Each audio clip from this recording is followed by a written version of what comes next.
બોલો સત્ય ગુરુ મહારાજની જય, સતગુરુ ભીમરામ મહારાજની જય। આ ગુરુ જગતમાં અનેક છે ને, સાસા સતગુરુ કોઈક હોય। આ સંત મળી જાય વીરલા રે, તો પ્રગટે અંતરમાં અખંડ જ્યોત। તો ગુરુ જગતમાં અનેક છે એમ કેમ કીધું છે સંતોએ?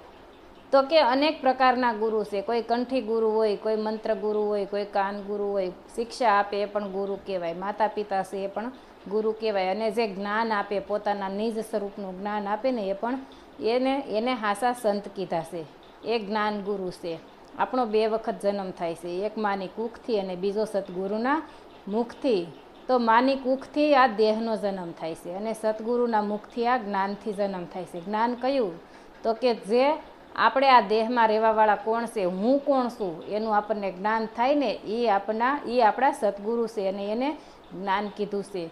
તો એ સાસા સતગુરુ કોઈક મળી જાય ને, તો આ અખંડ જ્યોતને પ્રગટાવી દે। પ્રગટેલી તો છે જ, પણ હવે આવરણ છે ને એ હટાવી દેશે અને જ્યોતિનો પ્રકાશ કરી દેશે। અને પછી કહેશે કે તારા સિવાય બીજો કોઈ નથી। અને પછી આપણને નાના મોટા હરિના ઘાટ દેખાતા હતા, પણ પછી આપણને એક જ દેખાય છે। એટલે કીધું ને, નાના મોટા હરિના ઘાટ, કંઈક સૂક્ષ્મ ને કંઈક વિરાટ, પેરે પેરે મેં જોયું નથી, તો હરિ વિનાનું કોઈ પદાર્થ નથી। પણ આ વસ્તુ ક્યારે સમજાય? તો કે કોઈ આવા હાસા સંત મળે ને, સતગુરુ મળે ને, તો આપણને આ વસ્તુની જાણ થાય છે। એટલે ગુરુને પારસની ઉપમા આપી છે કે સતગુરુ પારસ ખાણ હે, લોહા હે જગ સંસારા। ઘડીભર પારસના સંગમાં રેવે તો બની જાય કંસન સારા। પણ સતગુરુને તો પારસની ઉપમાય ઓછી પડે છે।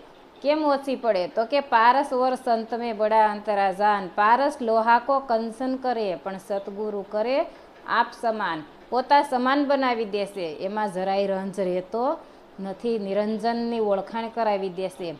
એટલે એને હાસા સંત કીધા છે। અને જે પારસ છે ને, એ લોઢાને કંસન કરે, પણ પાછું કંસન લોઢાને કંસન કરી શકતું નથી, એ તો પોતા સમાન બનાવી દેશે। એટલે કીધું કે કોણ તારે કોણ તારે કોણ તારે, ગુરુજી વિના કોણ તારે। નાવયું ભીસે સામે કિનારે, ગુરુજી વિના કોણ તારે। કોણ તારે કોણ તારે, તો કે ગુરુજી વિના કોણ તારે? તો કે આ સંસાર સાગરમાં આપણે ગોથા મારી રહ્યા છે, આમાંથી આપણે તરવાનું છે। પણ આ નાવય સામું ઊભું છે, નામરૂપી નાવડું સામું જ છે, પણ આપણને એની ઓળખાણ થતી નથી। કારણ કે આપણે બધા બોલીએ છીએ કે આત્મા છે એ પરમાત્મા છે, જીવ છે એ શિવ છે, પણ આપણને એની ઓળખાણ શુદ્ધ કઈ રીતે છે, કયા સ્વરૂપે છે, એની ખબર પડતી નથી। કારણ કે એ તો કોઈ આપણને સંત હોય ને એ ઓળખાવી ગયે, કારણ કે જેને જોયો છે એ બતાવી શકે, જે છૂટેલા છે ને એ તમને સોડાવી શકે, જે તૈરા છે એ તારી શકે। કારણ કે જે ડૂબી ગયા છે, જે બાંધેલા છે, એ તમને કોઈ દી તારી શકે નહીં। એટલે આવા સતગુરુની પાસે જાવ ને, તો આ ભવસાગરમાંથી તરવાનું છે, અને એ આપણે સંતો તારી હગે। અને નામરૂપી નાવડું, આ નામ છે ને, જે તૈરા એ નામથી જ તૈરા છે। નામરૂપી નાવડું એટલે કીધું ને કે નામ હે તેરા તારણહારા, કબ તેરા દર્શન હોગા। जिनकी प्रतिमा इतनी सुंदर, वो कितना सुंदर होगा। કીધું કે નામ છે તારું તારણહારું, તારા દર્શન ક્યારે થાય? કે જેની પ્રતિમા એટલી સુંદર છે, તો જિનકી પ્રતિમા ઇતની સુંદર, તો એ પોતે કેટલો સુંદર હશે। આપણે એવું માનીએ છીએ કે જેને આપણે રોજ મંદિરે જઈએ, ઘેરે મંદિર હોય તો એમાં દીવાબત્તી પૂજા પાઠ કરતા હોય, તો આપણને ખબર છે એની પ્રતિમા છે પરમાત્માની, પણ એ પ્રતિમા એટલી સુંદર છે, તો એમાં રહેવાવાળો કેટલો સુંદર હશે। કારણ કે એ જે આ સંસારને ચલાવી રહ્યો છે ને, એ પોતે આપણી અંદર બિરાજમાન છે। કારણ કે ખાવું પીવું સૂવું ઉઠવું તો એ બધાય કાર્ય પોતે એ જ કરે છે। આપણે તો ખાલી એક નિમિત્ત માત્ર છીએ. ખાઈ તો પચાવે છે એ. તમે પાણી પીવો ને તો એ પાણીનું અંદર લોહી પરસેવો પાણી એ બધું એના દ્રવ્ય નોખા પાડીને ઉગાડે છે. ખાઈ અનાજ ખાઈને તો એનું લોહી બનાવે છે. સાંજે હુવાનું કામ કરો તો સવારે ઉઠાડવાનું કામ એ કરે છે. એટલે એ આમાં જે બેઠો છે ને એને જાણવાનો છે. એટલે એને જાણો ને તો એ પોતે પરમ તત્વ પરમાત્મા છે. કૃષ્ણ ભગવાને કીધું ને કે હું દરેક ઘટોઘટમાં છું. એટલે કીધું કે જે કોઈ રે બતાવો મને જોગીડો, આ જોગી મારી કાયાનો ઘડનાર, કોઈ તો બતાવો મને જોગીડો. આ જોગી અંદર જે પરમાત્મા ચેતન હાલે ચાલે બોલે સાંભળે, પોતે બોલે ને પોતે સાંભળે છે. આમાં બીજું કાંઈ નથી. બીજું કોઈ કાંઈ નથી કરતું. જે ચેતન છે ને એ જ બધી ક્રિયા કરી રહ્યો છે. કારણ કે એમાં ચેતન ન હોય ને તો આપણાથી પછી હળી ભાંગે નહીં. કારણ કે આ દેહ છે ને એ જડ છે અને અંદર ચેતન છે ને એ બધી ક્રિયા કરી રહ્યો છે. એટલે આ આદિ અનાદિનું તત્વ છે. આદિ કહેતા આ દેહ અને અનાદિ કહેતા અંદર પરમાત્મા બિરાજમાન છે ને એ અનાદિ છે. પછી કે અંતરના પડદાને અળગા કરીને. અંતરના પડદા કઈ રીતે કીધા? કયા અંતરના પડદા? અને પછી જ્ઞાન ગંગામાં જઈને તરીએ તો કે આપણામાં અંતર પડ્યું હતું. હું કોણ અને પરમાત્મા કોણ એની વચ્ચે એક અંતર પડ્યું હતું. એટલે આપણે પરમાત્માને અળગો ગોતતા હતા. છેટા છેટા આપણે એને ગોતતા હતા. કારણ કે ઘટમાં છે પણ પટમાં ગોતતા હતા. એટલે કીધું અંતરના પડદાને અળગા કરીને જ્ઞાન ગંગામાં જઈને તરીએ. એટલે એક વાણીમાં લીરલબાઈએ કીધું છે હે અમને અંતર્યામી મળ્યા રે, હારે ગુરુજી કહો ભજન કેમ કરીએ, હેજી લેવાય તો રામ નામ લેજો ને દેવાય તો કોઈને ટુકડો દેજો.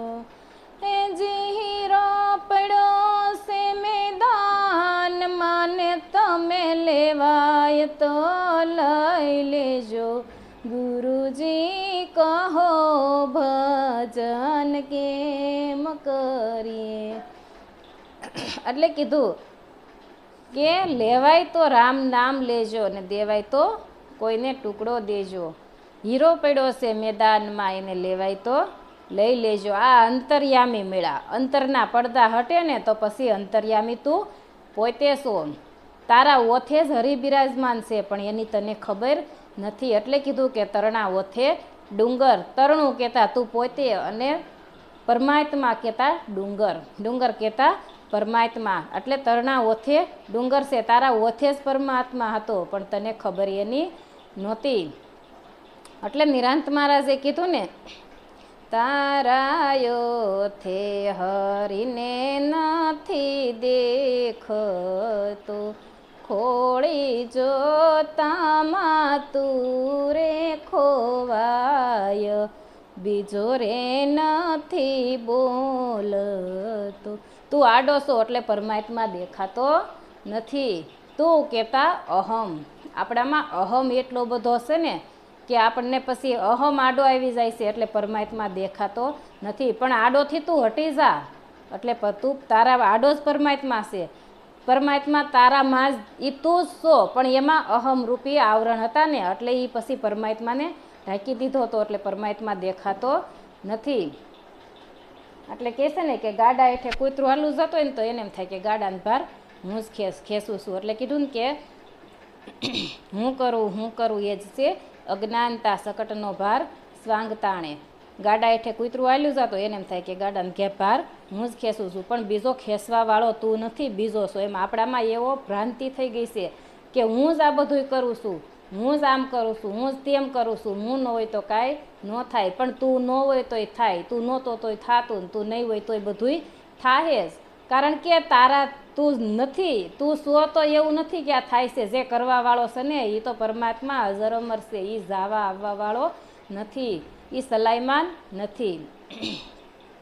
એટલે કીધું કે આપણામાં અહમ નીકળે ને તો પરમાત્માની ઓળખાણ થાય. એટલે કીધું કે લાલી મેરે લાલ કી જીત દેખું તીત લાલ, લાલી દેખન મેં ગઈ તો ખુદ બી હો ગઈ લાલ. મહેંદીના પાંદમાં લાલ કલર છુપાયેલો છે, પણ મહેંદીના પાંદમાંથી લાલ કલર કાઢવો હોય ને તો એને પાંદને ભાંગાઈને ભૂકો થવું પડે તો લાલ કલર નીકળે, નકર નીકળે નહીં. એમ આપણામાં પરમાત્મા છે, પણ જો એમાંથી અહમ નીકળે ને તો પરમાત્માના દર્શન થાય. આપણે આખું રહેવું છે અને પરમાત્માની ઓળખાણી કરવી છે તો કોઈ દી મેળ પડે નહીં, કારણ કે આમાંથી અહમને કાઢવો પડે તો જ પરમાત્માના દર્શન થાય. અને પછી એ જ્ઞાનરૂપી ગંગામાં જઈને નાવાનું છે. ઓલી ગંગામાં ગમે એટલા ડૂબકી મારશો, રાત દાડો નાહો તો એ તમને કાંઈ ફેર પડશે નહીં, કારણ કે આ મનને ધોવાનું છે, મનને સાફ કરવાનું છે. પાણીમાં નાહવાથી ઓલી ગંગા જે નાહવા જાવ ને તો એનાથી તો તનનો મેલ ધોવાય છે, પણ મનનો મેલ ધોવાતો નથી. મનનો મેલ ક્યાં ધોવાય? તો કે આવા સંતોની આ જ્ઞાનરૂપી ગંગા છે ને, સંતોના મુખમાંથી શબ્દો નીકળ્યા ને એ તમારા જીવનમાં ઉતારો અને એનાથી મન ધોવાય છે. ઓલી ગંગાથી કાંઈ ફેર પડશે નહીં. એક વખત કબીર સાહેબે ગંગાજીને પૂછ્યું કે હે ગંગા મૈયા, આ બધા તીર્થવાસી તમારામાં નાવા આવે તો એ બધાના પાપ તમે ક્યાં નાખો છો? તો ગંગાજીએ સરસ જવાબ આપ્યો કે હે કબીર સાહેબ, કે આ બધા તીર્થવાસી નાવા આવે, પાછા વળી નાઈને ગંગાજીમાંથી લોટી ભરતા જાય ને વળી પાછા ઘાટે રેણી કરાવતા જાય, એટલે કે ઢોળાઈ ન જાય પાપ. વળી ઘેરે જઈને પાછા બધાને હગાને વાલાને તેડાવે ને વળી પાછા એને સમસી આપે કે થોડું થોડું તમે લેતા જાઓ. એટલે આ તો એક આપણને મનની ભ્રાંતિ છે, પણ એનથી પાપ ધોવાતા નથી. પણ સંતો તો પછી પાપ પુણ્ય નથી રહેવા દેતા, કારણ કે કર્મ કરો, કર્મ છે તો પાપ છે. હારા નરહા કર્મ કરો તો પાપ પુણ્ય છે, નકર પછી સંતો કરતા બનાવી દે. ત્યાં પાપ કે પુણ્ય કાંઈ રહેતું નથી. જ્યાં સુધી તમે હું પણ ભોગવો છો, આપણને જીવ પણ છે કે હું આમ કરું હું તેમ કરું, ત્યાં સુધી કર્મ છે ને પાપ છે. પણ પછી અહીંયા પાપ કે પુણ્ય કાંઈ નથી, કારણ કે અકર્તા બનાવી દીધા. પછી કર્મ કરતો નથી, એ તો નિરાળો થઈ ગયો, એને કાંઈ પ્રકારનું કર્મ કે કાંઈ લાગુ પડતું નથી. એટલે પછી એ કીધું કે મન છે ને એ પછી અમન બની જાય. સંતોના આ જ્ઞાનરૂપી ગંગામાં એ તરબોળ થઈ જાય એટલે પછી મન અમન બની જાય, કારણ કે મનને સમજાવવાનું છે. મનનું પરિવર્તન થઈ જાય એટલે તું પોતે જ છો, તારા વિના કોઈ નથી. મન અમન થાય ને તો મહાસુખ થઈ જાય, પછી એને શાંતિ સવાઈ જાય, કારણ કે પછી એને ખબર પડી જાય કે આ જગત મિથ્યા છે ને બ્રહ્મ સત્ય છે. જ્યાં જોવો અહીંયા બધાય બ્રહ્મના સ્વરૂપ છે, બ્રહ્મના સ્વરૂપ પછી બીજું કાંઈ છે. પછી એને સંતોષ ને એને કૂતરા મીંદડામાં બધાયમાં પરમાત્મા જ દેખાય. જેને સમજાઈ ગયું ને પરમાત્માના દર્શન થઈ ગયા ને એને. મીરાબાઈ રોટલી વણતા હતા એક વખત, તો કૂતરું છે ને રોટલાની થપ્પી લઈને ધોયડું, એટલે મીરાબાઈ ઘીની વાટકી લઈને પાછળ દોડ્યા કે પ્રભુ ઉભાઈ રહો, સોપડા વિનાની છે, સોપડી દઉં. તો સંતોને કૂતરામાંય ભગવાન દેખાય છે અને આપણને અફસોસ કે માણસમાંય દેખાતા નથી. અને પછી સુરતાને આનંદ લહેરાય. આપણી પહેલાં નહોતી ખબર ને, એટલે એ વ્રતી બાર ભટકતી હતી. કુંવારી દીકરી હોય ને એ જ્યાં ત્યાં આપણે રખડવાન ભટકવાન વહી જાય, એને કોઈ પ્રકારની બીક હોતી નથી, કારણ કે ઘેરે પૂછ્યા વગર જાય ને તો એને માની કે કોઈની બીક હોય નહીં. પણ પાછી એની હક પણ થાય.